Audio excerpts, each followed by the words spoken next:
Aí você vai sentir uma alegria inexplicável. Vai sentir uma presença sobrenatural.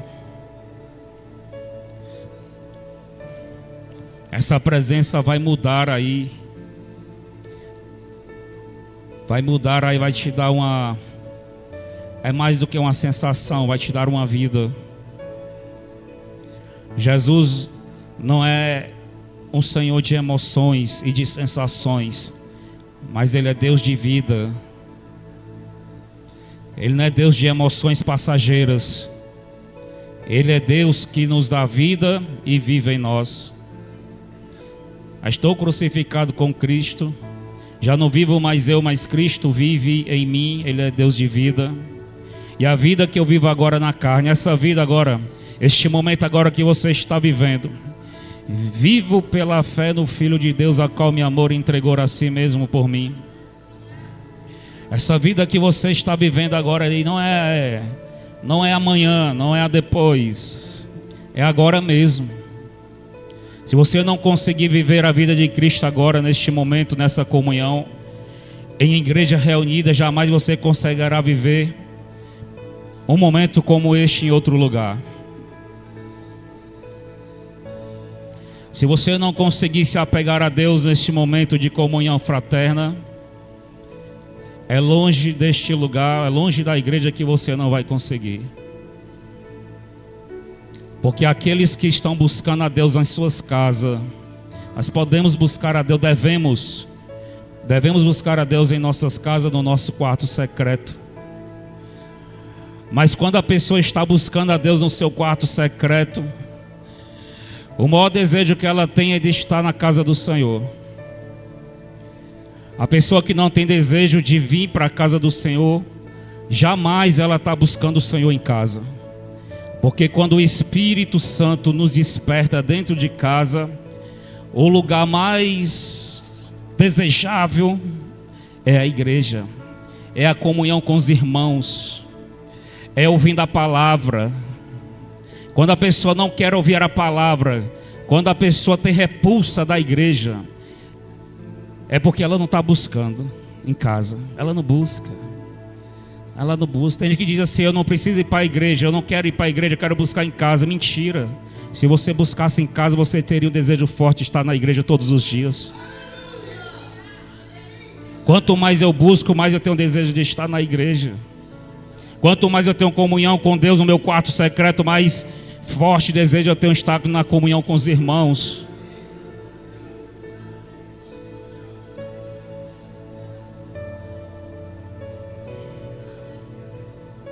Quem ama a Deus ama a comunhão fraternal.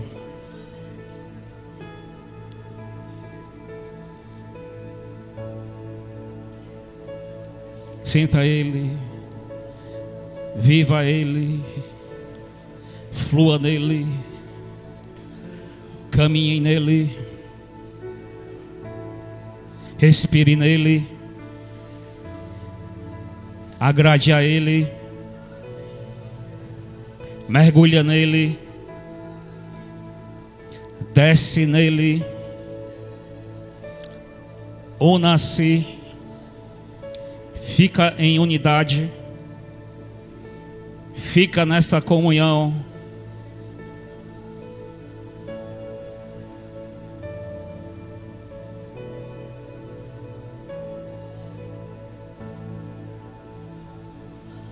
Essa comunhão é libertadora. Se você entra nessa comunhão, não precisa ninguém dizer para ti: demônio, em nome de Jesus, saia. Não, a própria comunhão por si só ela expulsa o demônio. Ele não consegue permanecer nessa presença, não. A tormenta vai embora. A enfermidade ela não pode resistir à presença da glória de Deus no seu interior. As células cancerígenas elas são restauradas. As células doentes elas são curadas. Porque diante da glória de Deus não tem como resistir. A enfermidade sabe que pelas suas pisaduras nós somos curados.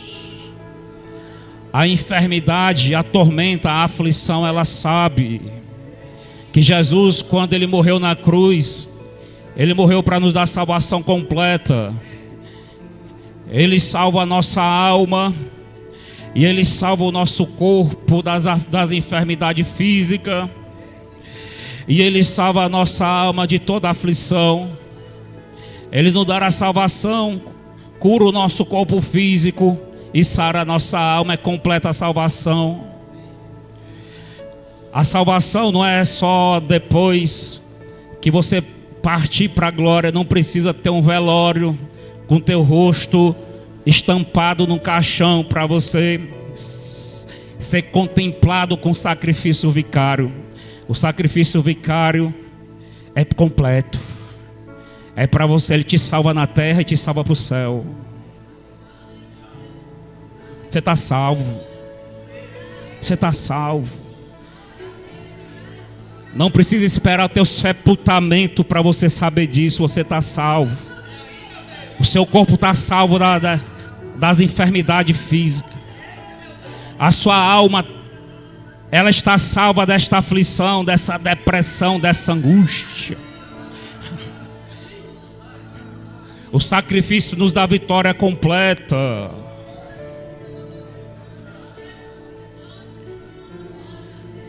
O crente que diz: eu quero que Jesus volte logo porque eu não aguento isso, é porque você não está desfrutando da vitória completa que é proporcionada pela cruz. Quem desfruta da vitória em Cristo, ele tanto está bem na terra como no céu. Pastor, isso não é bíblico. Não é.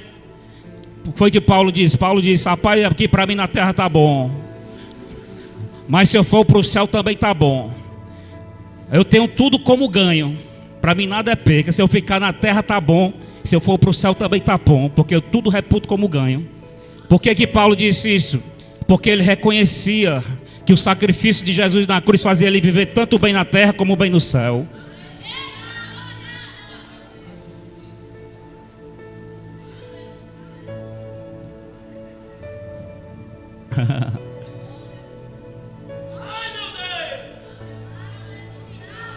Tome posse disso e passa a viver bem na terra também. Aquele dia ele virá. Aquele dia que você irá se encontrar com ele chegará. Ninguém escapará desse dia. Você contemplará a ele face a face. Você viverá numa rua de ouro e de cristal, no lugar que não tem morte, não tem doença. Todas as tuas lágrimas serão enxutas. Eita.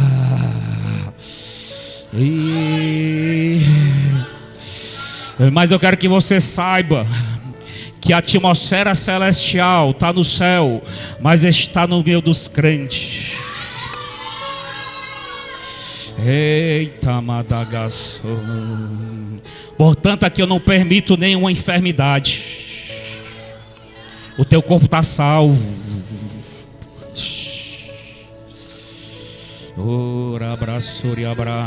Portanto, nós não admitimos aqui nenhuma tormenta espiritual. Você chegou aqui aflito, você chegou aqui atormentado, você chegou aqui espiritualmente sobrecarregado.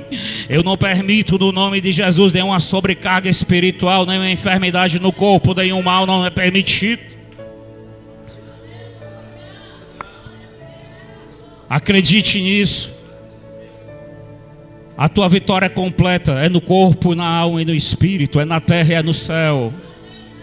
Acredite nisso. Paulo acreditou nisso. Ele vivia bem tanto na terra como no céu. Ele sabia viver bem tanto na escassez como na fartura. Paulo disse: de todos os modos eu sei viver bem, aprendi a viver bem. Por que você está atormentado? Por que você ainda está aflito? Você conhece Filipenses 4:13, tudo posso naquele que me fortalece. E por que mesmo assim você ainda está vivendo essa vida medíocre? Por que você ainda está vivendo esta vida infeliz? Se tu conhece essa palavra e quando alguém recita esse versículo, você bate palma, pula e dá glória. Mas por que é que você vive uma vida como se não houvesse Deus? Por que você ainda vive uma vida como se Ele não existisse, Ele não pudesse te fortalecer? Como é que você vive uma vida acreditando que você nada pode? Porque se Ele disse, eu tudo posso.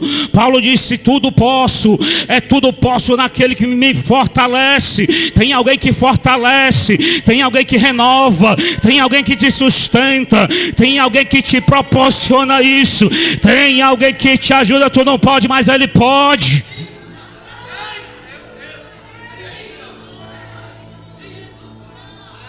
As enfermidades estão saindo agora do corpo. A aflição agora está saindo, peso espiritual. Está recebendo leveza espiritual. Você chegou aqui sobrecarregado, pesado. Você chegou aqui, parecia que estava carregando uma cruz de madeira. Mas já tem alguém aqui que já está livre, eu sei. Tem alguém que está liberto aqui, eu sei. Porque está escrito, João 8:32. Conhecereis a verdade vos libertará. Diante dessa verdade, tem gente que já foi liberto do peso, da enfermidade, da dor, da aflição, de todo mal. Porquanto está escrito que o Filho do Homem, Ele veio para desfazer as obras do diabo. Desfazer as obras do diabo. Ou o que o diabo tem imposto aí. Esse peso que o inimigo tem imposto aí. Jesus está presente e Ele desfaz. Ele desfaz. Ele desfaz essa dor. Ele desfaz essa angústia. Ele desfaz essa depressão. Ele desfaz essa tristeza. Ei!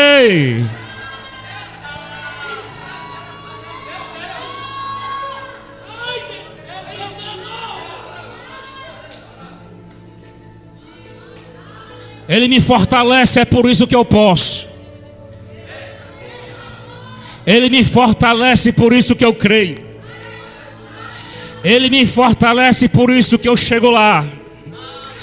Ele me fortalece, por isso que a vitória em Cristo já está garantida. Ele me fortalece, é por isso que eu vivo.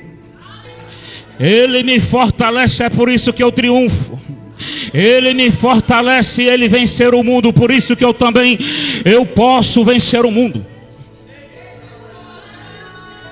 Você pode vencer essa situação. Você pode vencer esse problema. Você pode vencer esse pecado. Você pode vencer essa barreira. Você pode. É tudo.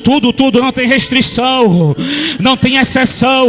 É tudo posso naquele que me fortalece. Essa palavra eu libero sobre a tua vida hoje, crente. Ele venceu a morte. Aquele que venceu até a morte habita em você. O que é difícil para você? A Bíblia diz que não há nada demasiadamente impossível para Deus. Não há nada demasiadamente impossível para Deus. Ele venceu até a morte. Ó morte, cadê o teu agrilhão? A morte foi tragado pela vitória.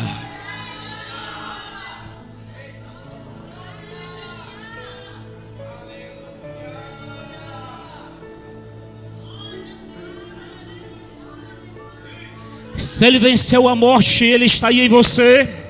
Se você estar aliado a Ele, se a força que está em tu não é a tua força, é a força dEle, o que ainda será impossível para ti? Ei mulher, o que é que ainda será impossível para ti? Ei homem, o que é que ainda será impossível para ti? Ei obreiro, o que ainda será impossível? O que é que ainda será impossível? Nada será impossível diante deste Deus. Não, esse problema também não é impossível.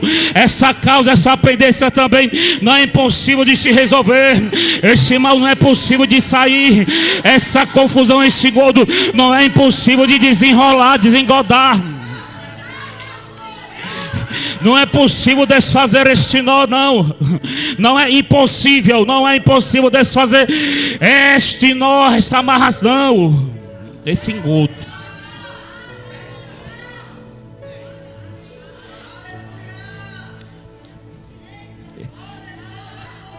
Eu vejo uma vida toda engodada.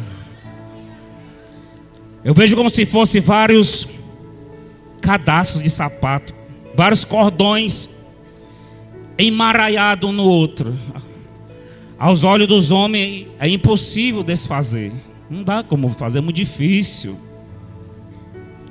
Mas eu quero dizer para ti que está vivendo essa vida, que para Deus sim é possível desfazer cada nó. É possível sim desfazer cada amarração. É possível sim fazer desfazer cada aflição. É possível. É possível. É possível. É possível. É possível. Enquanto eu estou dizendo é possível, Deus está desfazendo o engodo. É possível. Quem desfaz é quem fala é eu, mas quem desfaz é Ele. Quem profetiza é eu, mas quem opera é Ele. Quem ora é eu, mas quem cura é Ele.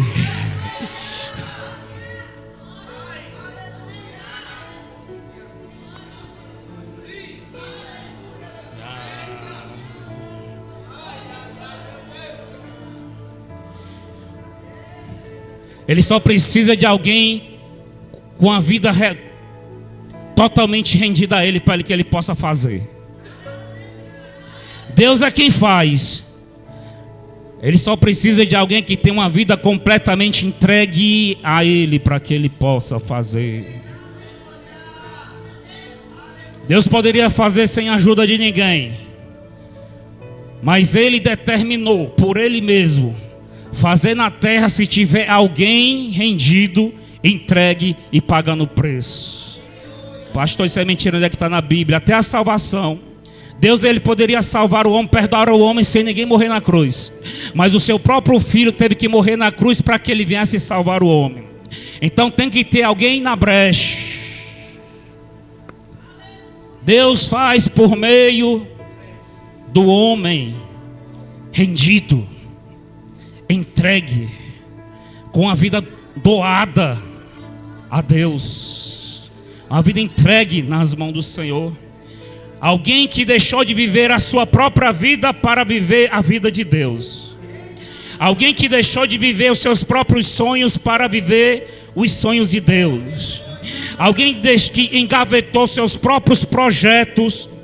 Alguém que engavetou seus próprios negócios para poder viver a vida de Deus.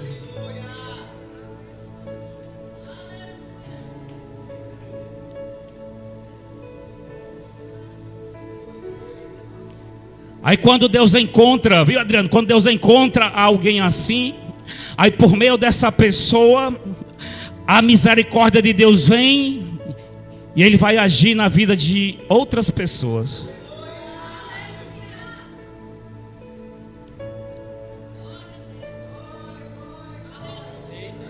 Quem sofreu foi Jesus. Quem levou chicotadas foi Jesus. Quem recebeu coroa de espinho foi Jesus. Quem foi humilhado, cuspido e esbofeteado foi Jesus. Mas o seu sacrifício, a sua renúncia, a sua obediência contempla a tua vida e a minha vida. A sua entrega, Ele abriu mão da sua divindade.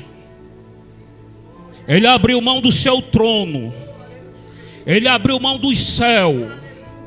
Ele abriu mão da sua autoridade. Ele abriu mão de estar assentado à direita de Deus Pai. E resolveu descer na terra. Ele abriu mão dos seus negócios.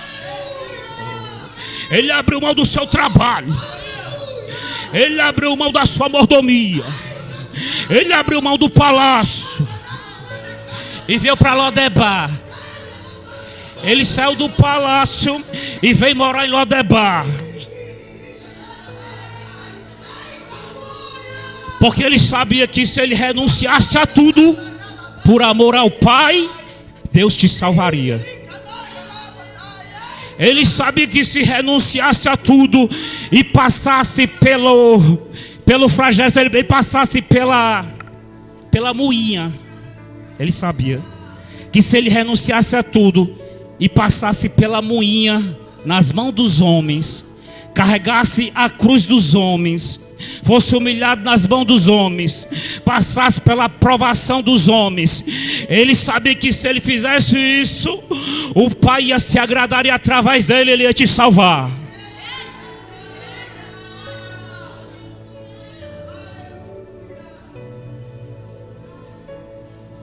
Ele sabia que se ficasse ali pendurado na cruz, no dia de chuva, no inverno de Israel, muito frio, com as feridas expostas abertas, com a ferida no peito aberta, com feridas nas costas abertas, com os braços atados, presos por pregos de 13 centímetros, e naquele frio, naquela geada, era o fio entrando dentro da sua carne, era o fio entrando nos seus ossos, era o fio atacando entrando nos seus nervos. Ele sabia que se suportasse até o fim, tu seria salvo. Ele sabia se suportasse a infinidade de chicotadas com pontas de ossos no chicote. Ele sabia se ele aguentasse até a última chicotada, ele saberia que tu seria salvo. Se ele aguentasse os pregos nas mãos, os pregos dos pés, pregos da mãe que faziam com que viesse dores com eletricidade diretamente para o seu cérebro, dores insuportáveis por causa dos tendões, dos nervos, aonde os pregos estavam espetados, que gerava uma corrente elétrica, que fazia ele ter choques no cérebro. Ele sabia se suportasse tudo até o fim, como um cordeiro mudo, sem dizer nada, ele saberia que, e ainda que tu não conhecesse a Deus, mas tu ia passar a conhecê-lo e a ser salvo. Ele sabia que se depois de tudo, se mesmo assim, depois das chicotadas, antes de ir para a cruz, se ele suportasse a coroa de espinho, ele saberia que a salvação chegaria aqui. E ele teve que segurar a peteca. Ele teve que ser obediente até o fim, até a morte. A Bíblia diz que ele foi obediente até a morte. Se ele conseguisse, você receberia a salvação completa. Você seria curado na alma, você seria curado no corpo, e acima de tudo você receberia a salvação.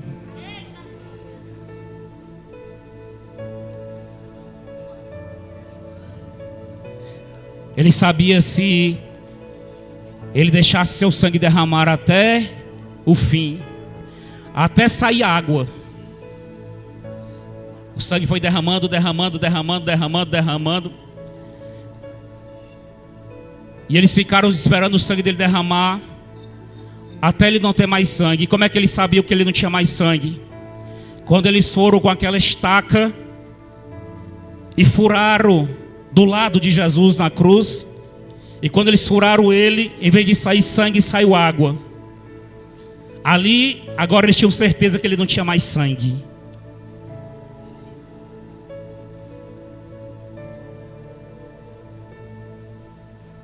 Quer ver? Quem trabalha no Instituto Médico Legal sabe disso, que quando a pessoa perde todo o sangue, logo depois do sangue sai água. Isso aconteceu com Jesus na cruz. Agora eles tinham certeza que ele estava morto. Está saindo água, ele não está desmaiado, ele está morto. Não tem mais sangue. Enquanto eles não tiveram certeza que ele estava morto, eles não saíram dali. E alguém disse: fura do lado dele para ver se ainda tem sangue. Quando furaram, não tinha mais sangue, só água. Porém Jesus nessas alturas ele já tinha dito: já está consumado. Tetelestai, a dívida está paga. Mas depois que os homens viram a água, alguém disse: agora sim, agora está consumado. Nós matamos o rei dos reis, o rei do judeu.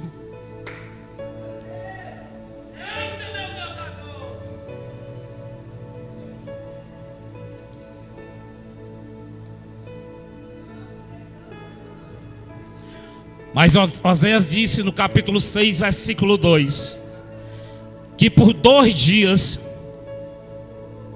a humanidade estava sendo restaurada e ao 3º dia alguém ressuscitaria. Oséias profetizou isso mais ou menos 800 anos antes da morte de Cristo. Durante 2 dias vai haver treva na terra, mas a humanidade está sendo restaurada por 2 dias e ao 3º dia ressuscitará.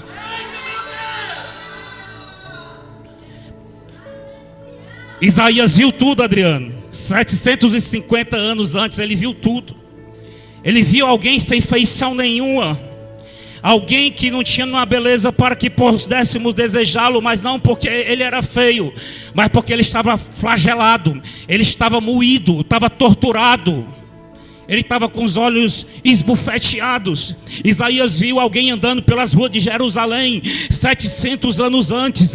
Isaías contemplava a visão e ele não entendia a visão, mas tinha alguém carregando uma cruz, tinha alguém sendo moído, tinha alguém sendo ferido. Mas uma coisa ele sabia: ele está sendo moído por causa das nossas iniquidades, está sendo ferido por causa das nossas transgressões, e pela sua pisadura nós somos sarados. Isaías estava profetizando. Ele não tinha ideia de exatamente quem era que estava andando naquelas ruas de Jerusalém. O sangue pingava, as pessoas blasfemavam, as pessoas diziam: se tu é rei, se tu é o filho de Deus, salve-se a si mesmo. Isaías contemplava disso tudo numa visão.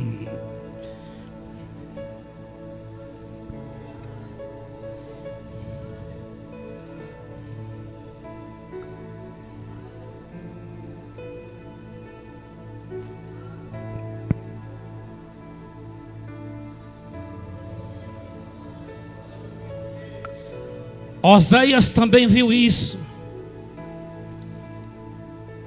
Serão 2 dias. Serão de 2 dias de trevas sobre a terra. Aonde está o nosso mestre? O nosso Salvador morreu. Aquele que iria restaurar Israel. Aquele que iria restaurar o governo. Queria restaurar a nossa pátria, que iria nos salvar. Ele morreu. E passou-se a primeira noite sem Jesus. Jesus morreu aproximadamente a hora 9, às 3 horas da tarde. E agora, de 3 horas da tarde até as 18 horas, havia escuridão sobre toda a terra. O sol desapareceu.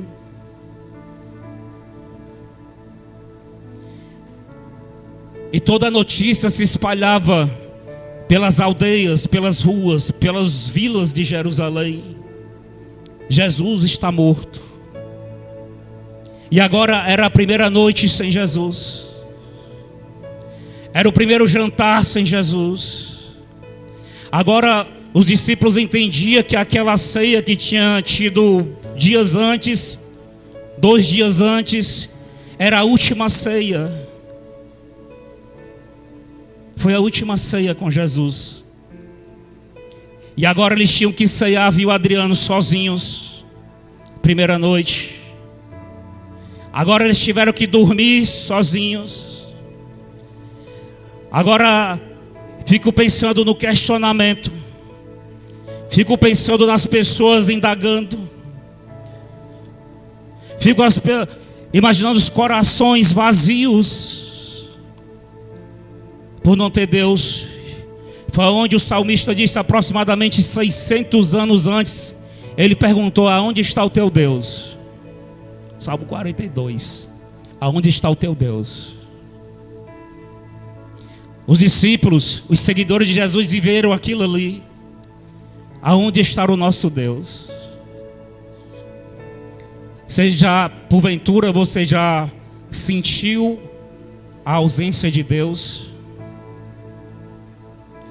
Você, depois que conheceu a Deus verdadeiramente, você já passou por algum momento de sentir a ausência do seu mestre? Você tem noção da dor na alma do que é você conhecer a Deus e depois saber que Deus não está mais. E foi-se para o segundo dia. Onde está o teu Deus? No segundo dia, Judas tirou sua própria vida, porque nem ele suportou a ausência de Jesus.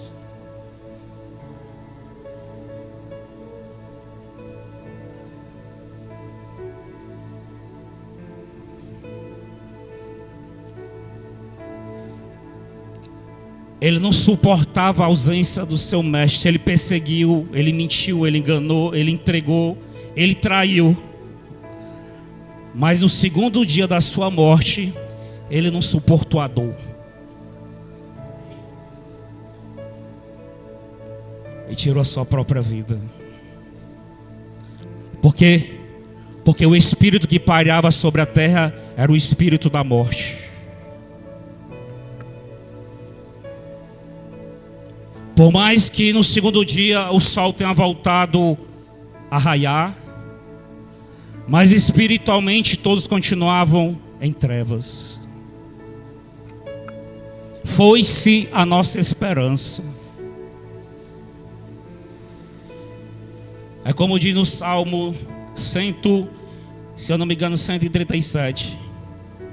Canta um dos louvores de Israel, quando eles estavam na Babilônia, 500 anos antes de tudo isso acontecer. E eles disseram: como nós vamos cantar as canções de Israel se nós estamos longe da nossa pátria, se nós estamos longe do candelabro, se nós estamos longe do lugar onde Deus se assenta? Se Deus está longe de nós, como nós conseguiremos entoar as nossas harpas? Isso aí já era a revelação do que aconteceria naqueles 3 dias. Como os discípulos, agora que toda noite cantavam juntamente com o Senhor, eles poderiam cantar naquela noite sem o Senhor? Como eles poderiam entoar as suas harpas se o Senhor não estava mais? Era o segundo dia.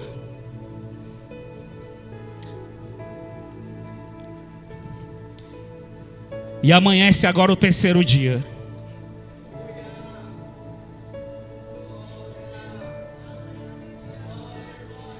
Se a essas alturas alguém estava dormindo ainda, estava com angústia de alma. Talvez aquilo que Jesus passou no Getsemane, a sua angústia em saber o que estava prestes a acontecer. A angústia era tanto a ponto de suar gotículas de sangue. E quando ele disse: orem comigo, e eles dormiam, e Jesus disse: vocês não conseguem estar comigo nem por 1 hora. Enquanto isso, Jesus estava suando gotículas de sangue.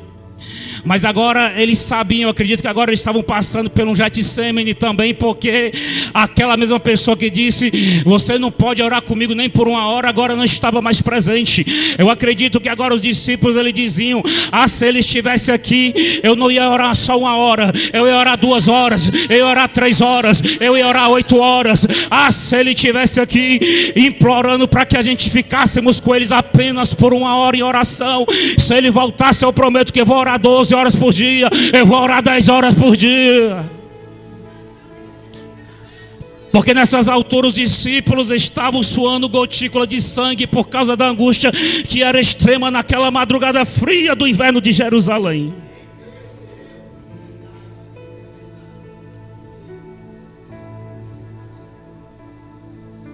E agora eles sabiam o que é precisar de alguém para estar com ele no momento de angústia. Jesus queria eles que estivessem perto, mas agora eles queriam Jesus. A roda girou. Agora eles entendiam o que é estar em angústia e querer alguém por perto para abraçar, para consolar, para orar junto.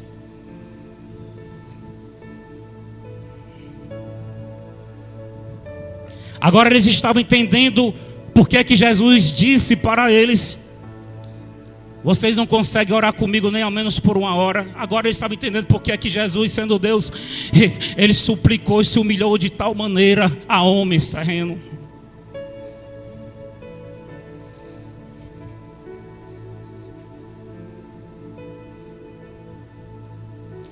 E agora amanhece o terceiro dia. A angústia e a tristeza está aplacada sobre a terra. E vai Maria Madalena, porque a única coisa que restava agora era colocar especiarias no corpo de Jesus, como os judeus tinham de costume, que ao terceiro dia eles iam até a sepultura do seu ente querido, e eles colocavam especiarias e ornamentavam o corpo. Era um costume judaico. E agora que Jesus não vivia mais, pelo menos vou lá, ao terceiro dia o corpo em decomposição, mas eu vou lá ornamentar, colocar especiarias no seu corpo. E quando Maria Madalena sai de casa e chega diante daquele sepulcro, ao amanhecer do dia, ainda de madrugada, assim diz a Bíblia, ela vai encontrar, senão, a pedra removida do sepulcro.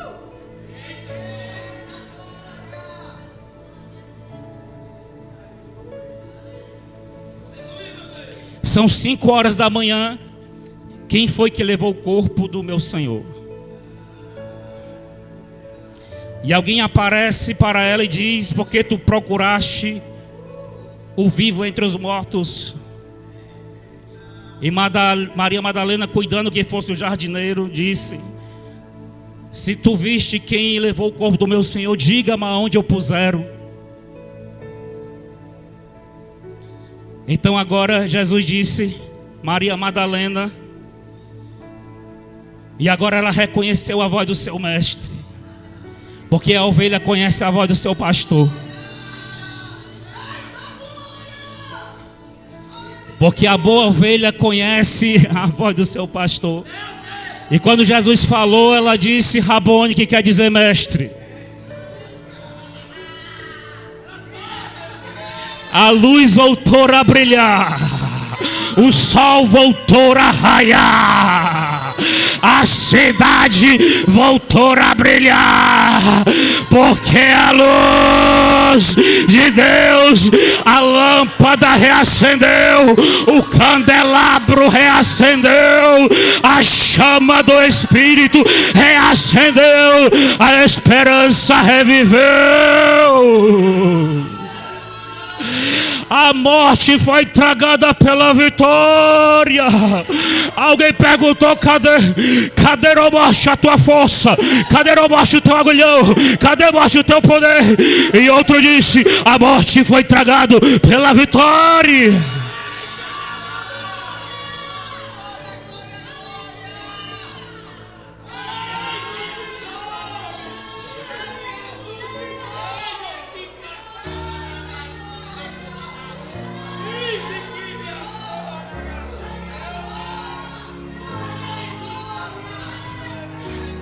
E a partir daí agora os olhos começaram a se encher de esperança. Os olhos lacrimejantes agora, eles voltaram a brilhar. Os corações amargurados voltaram a se alegrar. A alma angustiada, ela voltou a cantar. Porque tu te perturbas dentro de minha alma. Espera em Deus e ainda o louvarei ao Senhor. Isso era a profecia da morte e ressurreição de Cristo. Porque a alma deles estava angustiada. Porque tu se angustia dentro de mim. E a profecia dizia: tu vai cantar, tu vai se alegrar, tu vai comemorar, tu vai entoar o hino de adoração. A voz dizia: vai mudar a história, a morte vai ser tragada, vai.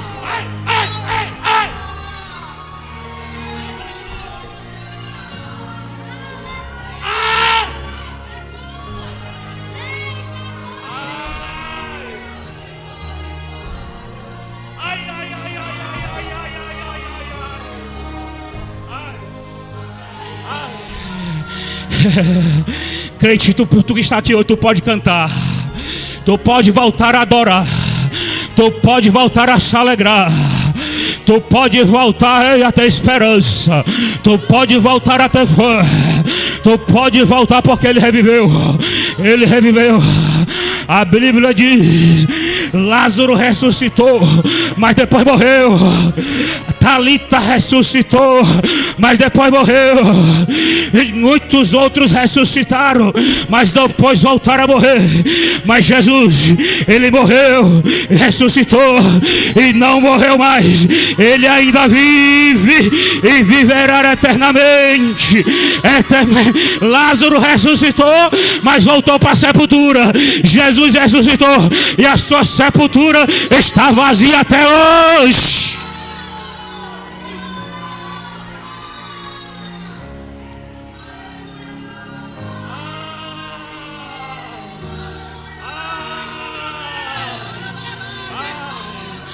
O filho da viúva de Naim ressuscitou, mas ele voltou para a sepultura.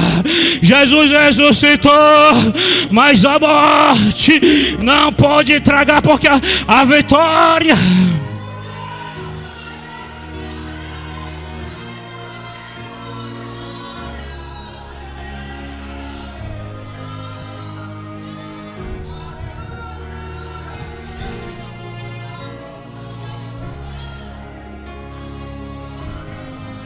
Ele está vivo. A tua esperança está viva. A tua salvação está viva. A tua vitória está viva. A tua cura é viva, é real. A tua libertação é real e verdadeira. A pessoa do Espírito Santo é real e verdadeiro. Ele se encontra aqui. Jesus estará sentado à direita de Deus Pai. O Pai está sentado no alto e sublime trono, mas o Espírito Santo habita aí no teu coração. O Espírito Santo estará em ti agora. A pessoa do Espírito Santo vive em ti. Vive em ti, a esperança viva vive em ti. Porque o Espírito Santo não nos veio nos convencer a respeito de Cristo, mas ele veio gerar Cristo em nós.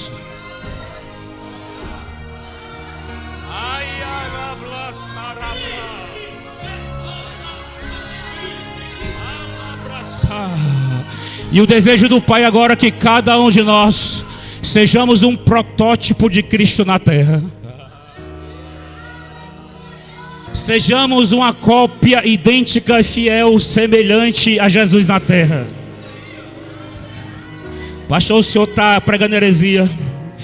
Jesus, Deus disse lá em Gênesis, no início da criação: Nós criaremos o homem, a nossa imagem e semelhança.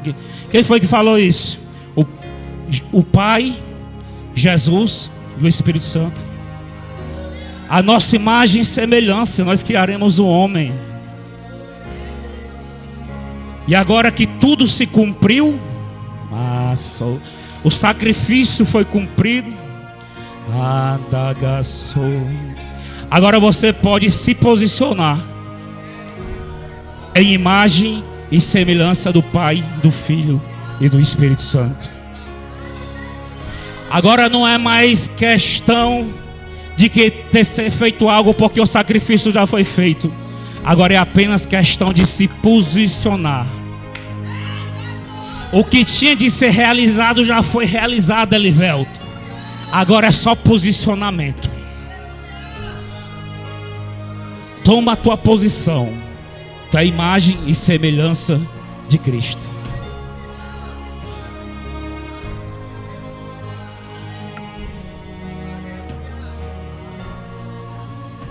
As plenitudes dos tempos já chegaram e tudo já se cumpriu.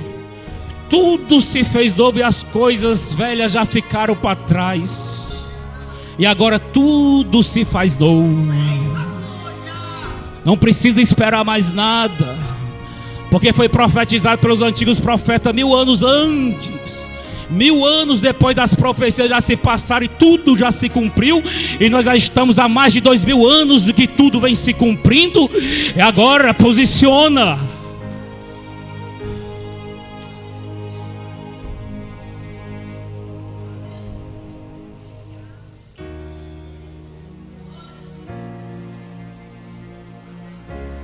Todo dia essa palavra se cumpre na nossa vida. Todo dia. Todo dia Jesus ressuscita. Todo dia Jesus vive. Ele vive em ti. Que venha sair essa angústia do teu coração. Que venha sair essa enfermidade do teu corpo. Jesus, ele não divide lugar com espíritos de enfermidade, com espíritos de aflições, com espírito de tormentas. Ele não divide o lugar que é seu. Se ele habita aí, então essa enfermidade é indevida. Se ele habita aí, essa aflição está indevidamente. Se ele habita aí, este mal não tem legalidade para estar aí. Expulsa ele, diga para ele: ele não tem legalidade de estar aí, porque Cristo vive em ti. E se ele vive em ti, este mal está aí de forma ilegal. Manda ele embora.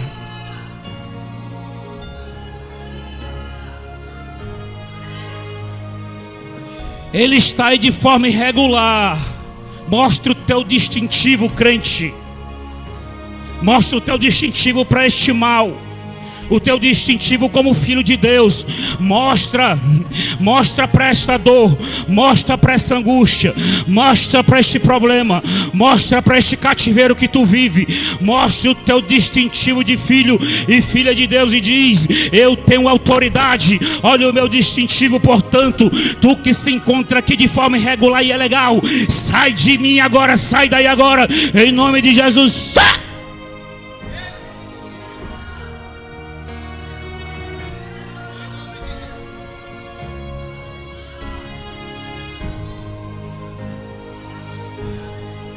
Essa maldição, se você é morada de Cristo, ela está de forma irregular.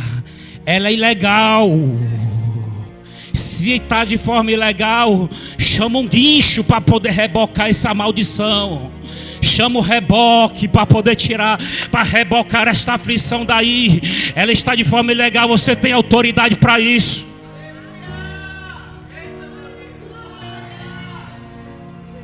Se você deixar um carro numa rua de forma ilegal, as autoridades competentes têm legalidade para chamar o guincho, o reboque e levar o transporte dali embora para um pátio, para um lugar isolado. Da mesma forma, se o mal estacionou na sua vida, se você é filho de Deus, você sabe disso. Você é uma autoridade de Deus. Sim, você é uma autoridade de Deus. Nos céus você é filho, mas na terra você é autoridade. Não tem aquele ditado popular que diz: eu não sou dono do mundo, mas eu sou filho do dono.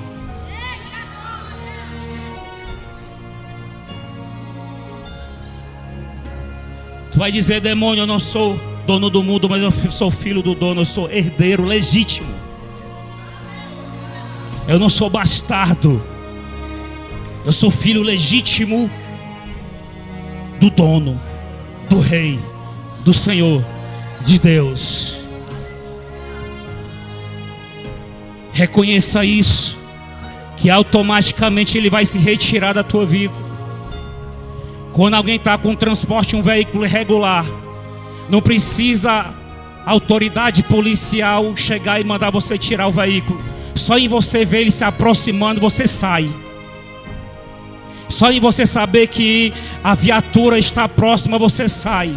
Só em você saber que o Detran, a MC está perto, a Polícia Rodoviária Estadual ou Federal está se aproximando, você pega outro caminho. Do mesmo jeito é o mal. Só ele saber que você reconhece que você é uma autoridade de Deus na terra, ele vai sair só em saber disso.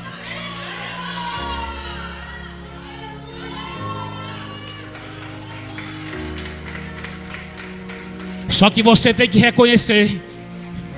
Ele sabe disso, mas não tem valia nenhuma se você não reconhecer isso. O diabo sabe disso, mas ele tem medo de quem reconhece, quem sabe disso. Quem sabe disso, ele tem medo. Ele se estremece. Ele pega as bagagens e vai embora. Ele não tem medo de oração bonita. Ele não tem medo de louvor bonito. Ele tem medo de quem reconhece a sua autoridade debaixo das mãos de Deus na terra.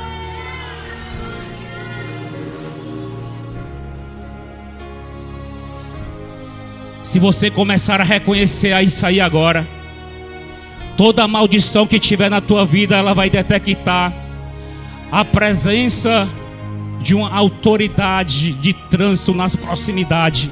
Imediatamente eles vão se retirando, pode ter certeza. Quando a viatura da rodoviária, Polícia Rodoviária Estadual Federal chega no bairro, na mesma hora a notícia se espalha pelos grupos. E tudo quanto é moto, tudo quanto é cinquentinha irregular, moto, carro irregular, vai tudo correndo para dentro de casa. Pum, pum. Aí cinquentinha tudo entrando dentro de casa, não abre nem o portão.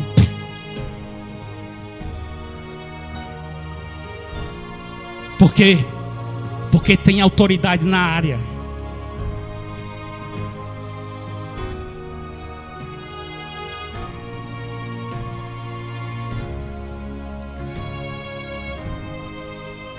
Tu é autoridade. E tem gente, tem coisa, tem maldição indevida na tua frente. Que espécie de guarda esse é tu? Que a pessoa fica estacionada de forma regular na tua frente.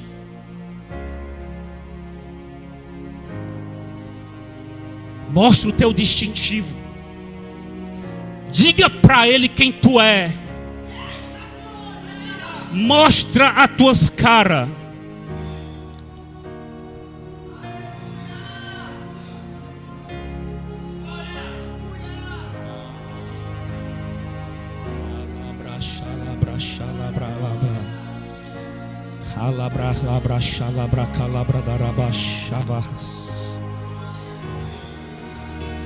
Tem a autoridade de Deus aqui presente na área.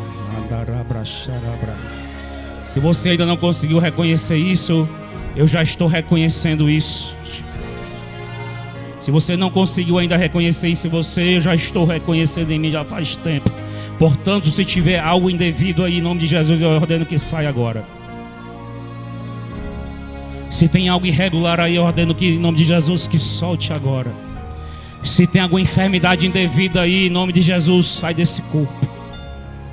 Se tem algum bloqueio espiritual, em nome de Jesus, solta dessa vida. Se tem alguma maldição aí, seja despedaçada em nome de Jesus. Seja despedaçada no nome de Jesus.